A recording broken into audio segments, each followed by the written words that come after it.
Hello everyone, this is James from Bearded Swan, and today I've got a video where I'm going to be showing you a recipe of a craw that I made from Angling AI's 3.5 inch. And I'm going to show the recipe in a little bit, but for the moment I'm going to showcase what I've got coming up in future videos, and which includes trout, fishing worms, and salmon eggs, and also Ginger Ninja mold from Angling AI.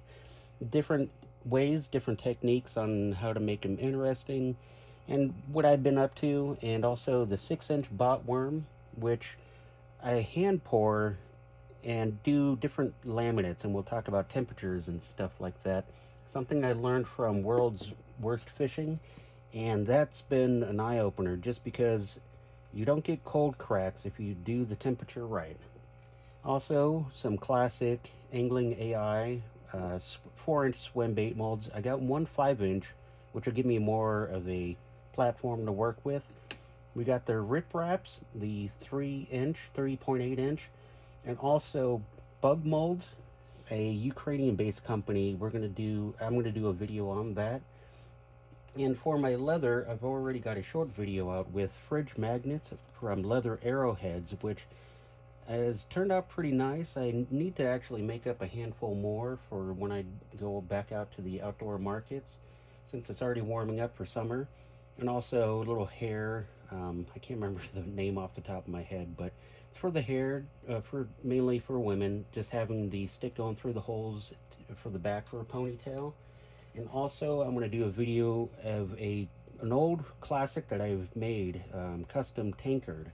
And I made one about 5 years ago or so for someone, and it turned out really great, and so I'm going to do a video on how I ended up making it and stuff. And I ended up having to do another master, but this time laminated, so I could have that pretty much for a long time.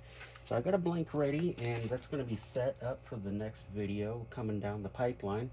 Also, a roll pouch that I've been making several of. This is a duplicate of the original, and I ended up selling a little bit more of these at the outdoor markets just because of Ren fairs and stuff like that. But I want to make a fishing one. And also coming up soon is going to be the Father's Day edition video that I really want to do, because my dad started this one, and of a skeleton fishing off of just a dirt patch and stuff. So I'm going to show off techniques and swivel knife work and whatnot, and it's going to be looking real nice, and I hope it'll turn out real good. So we also got something random that one of my uncles gave me as a fly tying kit, so I'm going to do a video on that, and I never did those before, so that's going to be interesting. Definitely going to be interesting. Also, I'm going to do a video on jigs with a sparky head jigs.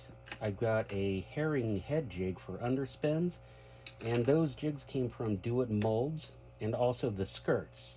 The skirt mold came from Angling AI, so we're going to do a lot of different stuff with that. Let's go ahead and move on to the main event, which is going to be doing the 3.5-inch Angling AI craw. And it's going to be my version of the Fire-Craw. And that's what caught me this 8 to 9 pound bass, which I'm going to show a picture of right now. And it's not a large mouth, and it's not a small mouth, just because of the black horizontal blotches on the side of the fish. You could see that it's sort of hard. So if you guys want, in the comments below, tell me what you think what type of bass it is. So I moved the camera over to this area because this is where my bait making spot is. I have the main body that we're going to use is what I call it my love bug. And it's just a red pigment colorant from Lure Works. Blood red, number 122. And I use it with black flake and red flake. Loaded up with red flake and more like a heavy peppering of black flake. So I got the main body, and what we're going to do is make the claws. I don't have any more of that color as a puck lying around, because over the years, especially the past year and a half when I made it first, I ended up making about 10 or 15 and been using them off and on, but I do have 6 of the original, which I'll show afterwards, just to do sort of like a side-by-side comparison to see how I did. But for this, every other day, you want to shake it up, and for a good, probably a good minute or two. I've already shaken this up, but swirl it around, get it back and forth. You just want it to get mixed up very well for a good 2 minutes. Same thing with all the colorants. Now, Dead on Plastic, they always have a steel ball. I think it's steel. It's got to be. But you can hear it in there, and you want to shake these up a lot. Make sure for like this, a good minute or two, just straight shaking. And Lure Works is a little bit better with that. You don't gotta shake it as much or as vigorously, but you just want to make sure that everything's not separated, because if anything sits, it's gonna separate. Doesn't matter what it is. Even the flakes, give it a little shake, because you get stuff that sticks everywhere, even up on top of the roof. Give it a little tap and stuff, and everything just falls off the side walls. And so what we're going to do is 1 cup. That way at least I'll have a little bit more to play with grubs and grub tails with a different mold. Different episode anyways. So for heating, what I want to do is do the claws first. Now, with plastic like this, that's just in the Pyrex, you could crank it up, do 2.5 minutes. You don't never want to do the power level. Just leave it at that. Now for remelts, you do not want to put this in there for 3 minutes straight, just because it's going to burn. It's going to be stuck on some sides to where this Pyrex, for some reason, this certain kind, is a different tempered glass, or just different glass in general, than the original Pyrex cups that I got. Because this, for some reason, the whole glass will just heat up, and I'll have to hold it like that just to, yeah, not be burnt and stuff like that. But it helps to break up the plastic into pieces, into chunks. This is also the Craw blend, and it's pretty tough to rip apart on its own. And yeah, you just want to break it up. That way you have air pockets and air bubbles and stuff in there. I got the puck in here, which I'll chop up and stuff, and then I'll be able to heat that up slowly, because you want to do 30-second, I keep hitting that, you want to do 30-second intervals, and then at a time, just to slowly heat it up. Get a knife, chopstick, anything to stir it up. And I took the serrated edges off just because when you're stirring this up, it's going to create air bubbles, micro air bubbles. But when I'm doing eggs, salmon eggs, or if I'm doing some of my bug molds, I want those bubbles to stay in there. I don't want to vacuum out the bubbles, just because I want them to actually float and be a lot more consistent, to where the person doing the fishing can control it a lot better with their BB shots and stuff. I'm not going to vacuum seal this out, just because, one, I don't have a vacuum seal, but you can get a lot of the air bubbles out naturally just by heating it up a little bit and then letting it sit, because the heat is actually drawing in a lot of everything from the sides. It's just drawing it into the middle, and the middle is just sucking it down. And so all the bubbles are going right to the edge, floating up, and then going straight down. It's more time consuming if you do want more clear baits. If you don't have a vacuum sealer. But this is starting to gel up pretty nice since it's only a cup. Now the plastic's all finished up heating, and you want it generally around 310, maybe 320, depending on what you're doing. The body is going to be a little bit hotter, maybe 330, just so, like I said before, when you shoot it, you want it to grab and hold. Now, normally to make orange, you want yellow and red, and which will work out fine. And I did shake these up ahead of time, but just a little bit more just to make sure. And for the red and the yellow are going to start to be the base.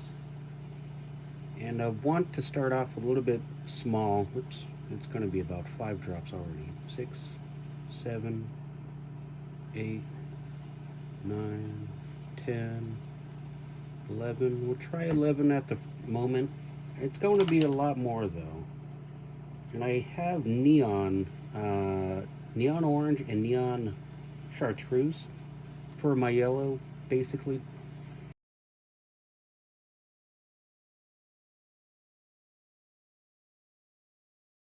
See, it's already starting to turn that orange, which is nice. But definitely want a little bit more yellow. Well, you just want to do a little gradually, especially if you're not too sure or positive, but also it gives you a little bit more freedom to not over add, because you cannot take out what you put in, just like baking. That's actually starting to turn out to be a lot better of a orange. I want a little bit more thicker though, because you can see it's still a lot more translucent. Okay, now we've taken this out of the microwave. We got the color the way we want it, and like I said, peel this right off. That's the orange that I'm looking for. And just with those 3 colors, you could make your own style. So now for the flake. Now the red flake and the black flake are going to be sort of peppered. And you want gold flake in there as well, but you don't want it oversaturated. Too much flake can ruin the color. And I don't have any measuring measuring utensils for this, just because when I pour it into the cup, I keep it in one little spot to where I could see exactly how it is. And this is just what I want to do, is just a little bit at a time, and I could see it, and just knock it with your finger in there, and definitely want a little bit more. So I think maybe you try that for now. And you can see right there on the edge, maybe a good tablespoon, because for a cup it's going to pretty much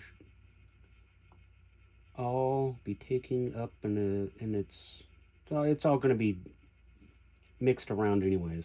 So about a tablespoon each, and leave that off just in case.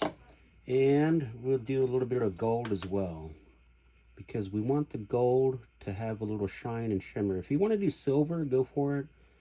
Anything with a shine, that's why I want to do, yeah, there we go. That's why I want to put in some of the Ghost Pearl Blue, just because I haven't done that before. And like I said, I got 6 original ones that I made up, so we'll do a compare and contrast when it's done.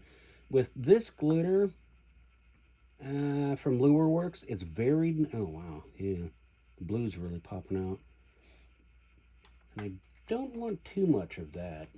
You could tell right when it hit the plastic, you could tell by the surrounding on the outside that the outside of it, you could see the color that it's already changed and stuff. That's why bait making always gets you to think, always gets your imagination to flow, and you just do what you want instead of, like I said, the constraints of what you get at the store, because that's all you got. Now it's happening time, and we want to shoot a straight and even pressure, just to minimize any kind of air bubbles and stuff like that.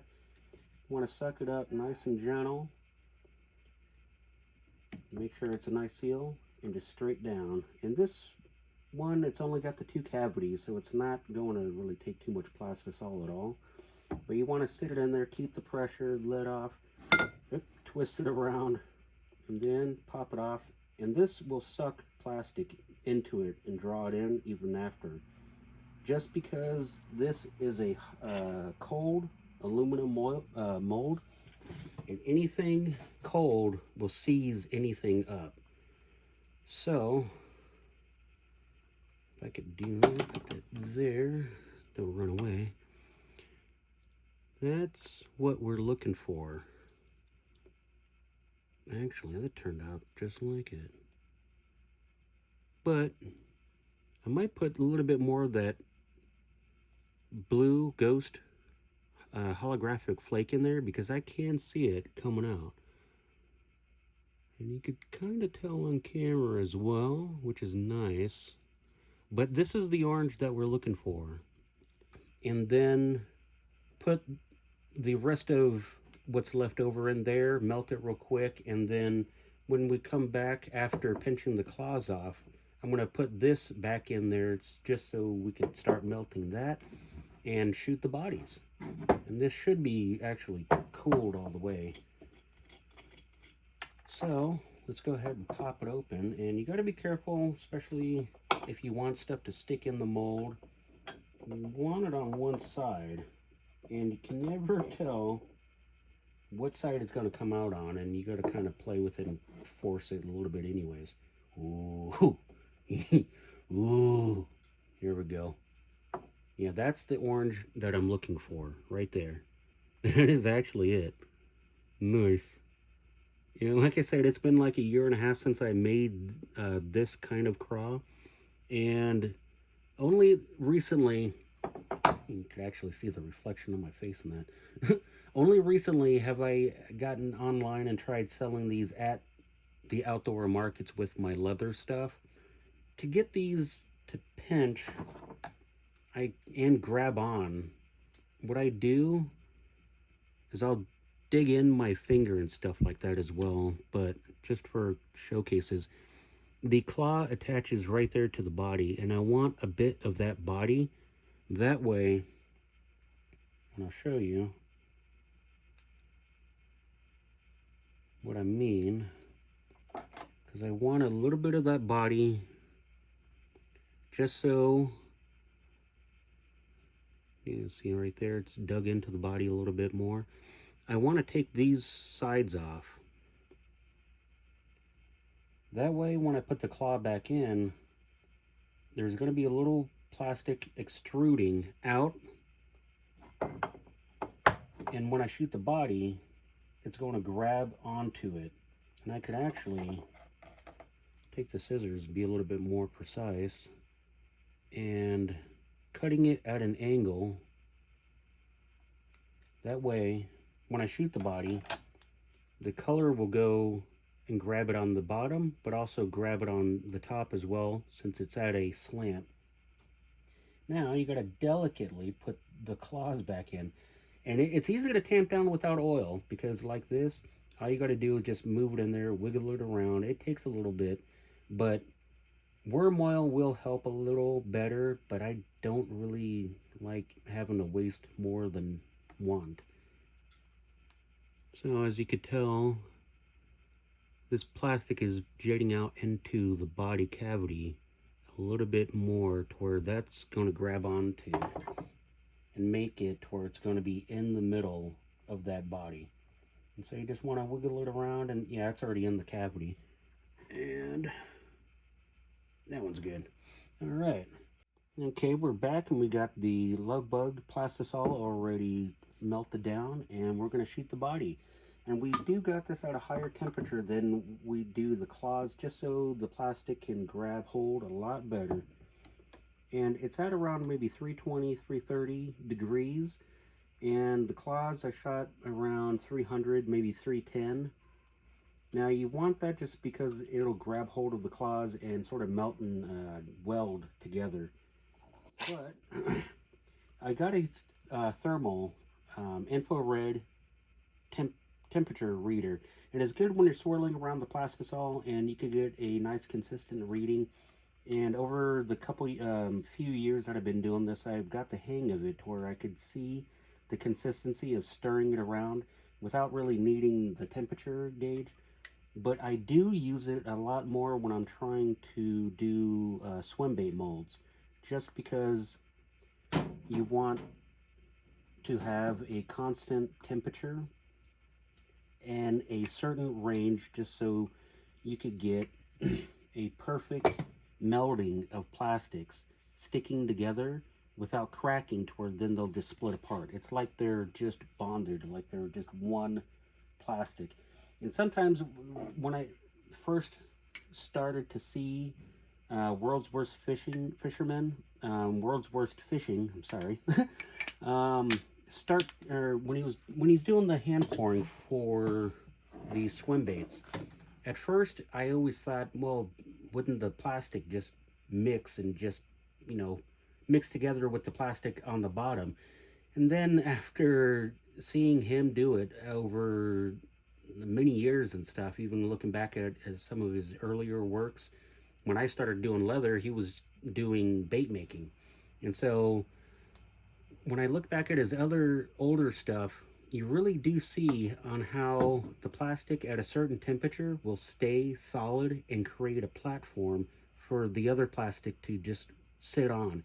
And then when you get the mold up to a certain temperature, that's when the bond create and happens, to where then you do see a little bit of a mixture, but it's like painting. You get a gradient, you get a blur effect between one and the other, to where you don't see an exact line going through. And that's what you're ultimately looking for in the end. All right, now for the review.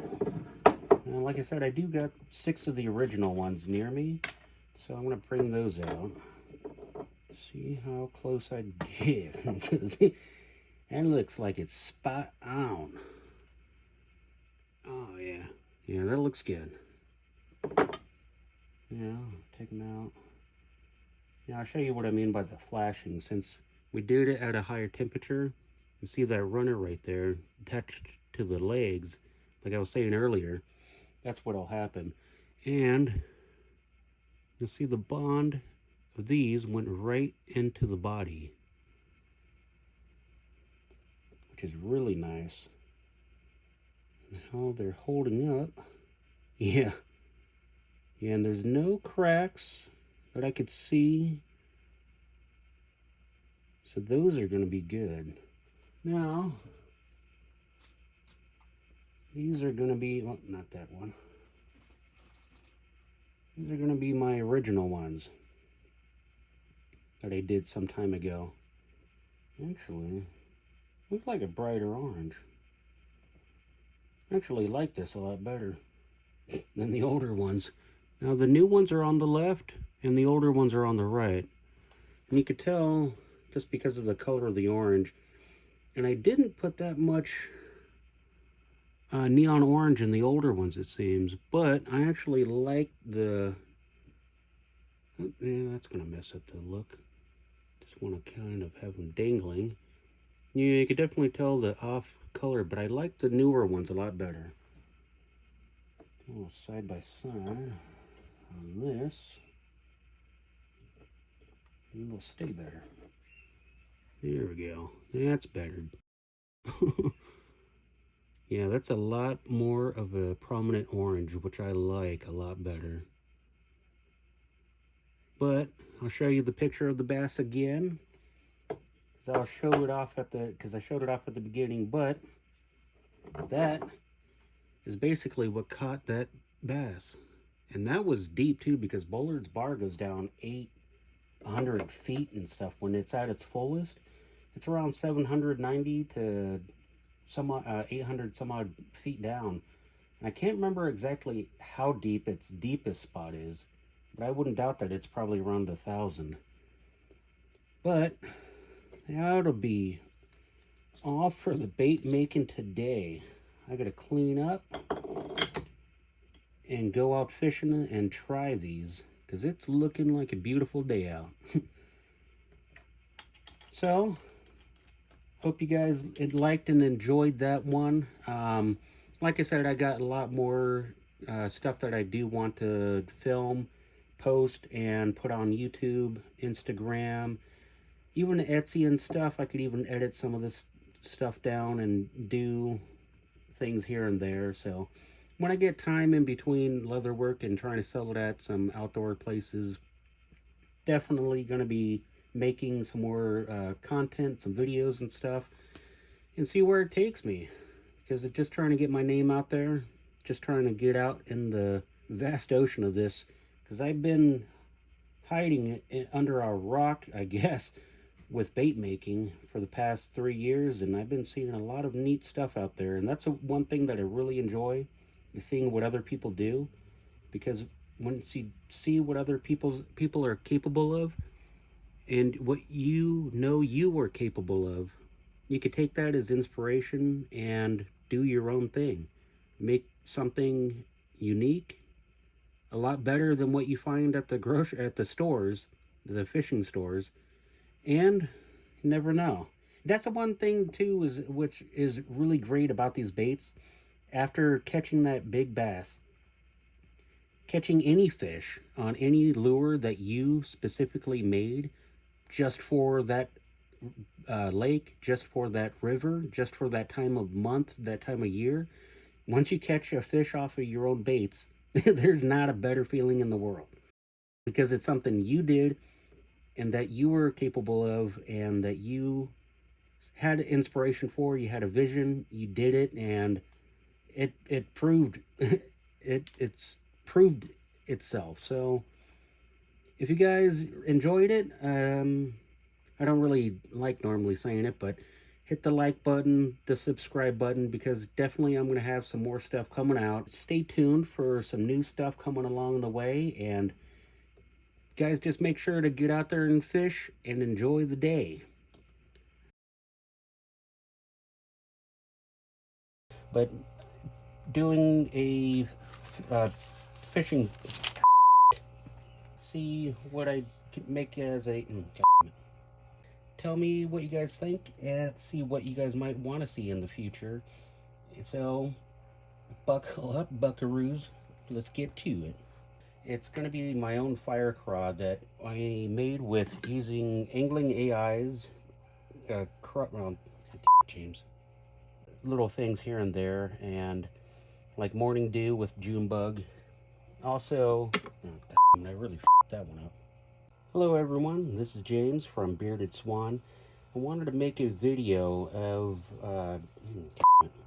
hello everyone, this is James from Bearded Swan. I'm going to be doing a video on a I swear to God, why am I choking the f*** up? I don't really have too much of a presence on the internet, and so I wanted to come on. Hello everyone, this is James at Bearded 1, 2. I haven't really made too much of a imprint on the internet, or a presence on the do it again. But if you got a digital thermometer, which I do got, but I use that for cooking, use one of those, because you could get it down in there a lot better. And I'm actually thinking about just calling it a ladybug, just because it dawned on me. It's more like a ladybug, the back end color of its wings and stuff. Let's not use that.